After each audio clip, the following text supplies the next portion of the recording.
आज मैं तैयार हो रही हूँ रॉस आइलैंड जाने के लिए। हम लोग फेरी में बैठ चुके हैं। फेरी के अंदर बहुत ही आरामदायक एसी कुर्सियां हैं। ठंडी ठंडी हवा चल रही है और सामने दूर तक फैला हुआ नीला समुंदर दिखाई दे रहा है। लहरें धीरे धीरे फेरी से टकरा रही हैं और उनकी आवाज़ मन को एक अलग ही सुकून दे रही है। यह सफ़र छोटा है लेकिन बहुत ही खूबसूरत। जैसे जैसे फेरी आगे बढ़ती है, शहर का शोर पीछे छूटता जाता है और मन पूरी तरह से प्रकृति में खोने लगता है। थोड़ी ही देर में हम रॉस आइलैंड पहुंच जाते हैं। यहाँ कदम रखते ही ऐसा लगता है मानो समय थम गया हो। यहाँ बहुत सारे हिरण हैं जो पूरे रॉस आइलैंड में आज़ादी से घूमते रहते हैं। इन्हें इंसानों से बिल्कुल डर नहीं लगता और ये हरियाली के भी बहुत ही शांत और सुंदर नजर आते हैं, जिससे इस जगह की खूबसूरती और भी बढ़ जाती है। चारों तरफ हरियाली, ऊंचे ऊंचे पेड़, शांत माहौल और एक अलग ही ठहराव महसूस होता है। आज इस द्वीप को नेताजी सुभाष चंद्र बोस द्वीप के नाम से जाना जाता है, लेकिन ब्रिटिश शासन के समय यह अंडमान की राजधानी हुआ करता था।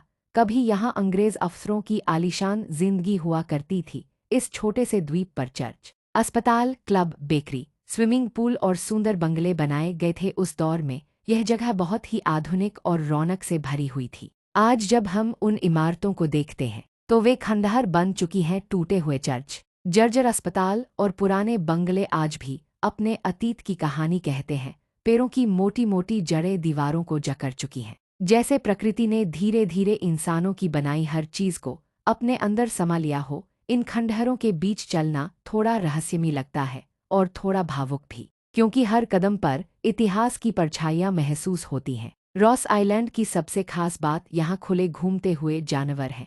यहाँ हिरन बहुत आराम से घूमते दिखाई देते हैं। उन्हें इंसानों से कोई डर नहीं होता। कभी कभी तो वे बिल्कुल पास आकर खड़े हो जाते हैं और बड़े प्यार से इधर-उधर देखते रहते हैं।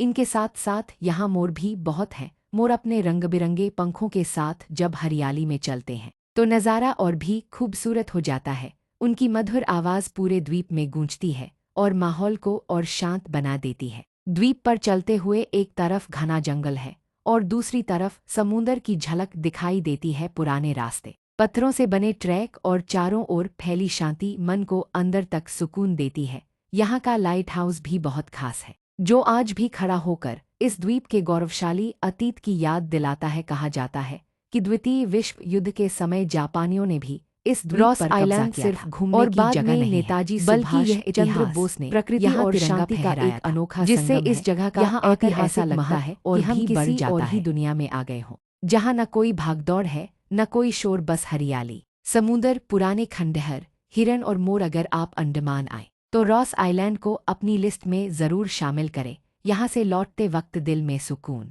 आंखों में खूबसूरत नज़ारे अगर आप और यादों में एक ऐसी जगह रह जाती है जरूर जिसे आप जिंदगी भर याद रखते हैं। प्रकृति और शांति का खूबसूरत मेल है। यहाँ पुराने ब्रिटिश दौर के खंडहर आज भी अतीत की कहानियां सुनाते हैं। हरियाली के बीच खुले घूमते हिरन और मोर इस द्वीप की सुंदरता को और बढ़ा देते हैं। समुद्र की ठंडी हवा, शांत माहौल और प्राकृतिक नज़ारे मन को सुकून देते हैं। अंडमान की यात्रा रॉस आइलैंड देखे बिना अधूरी मानी जाती है।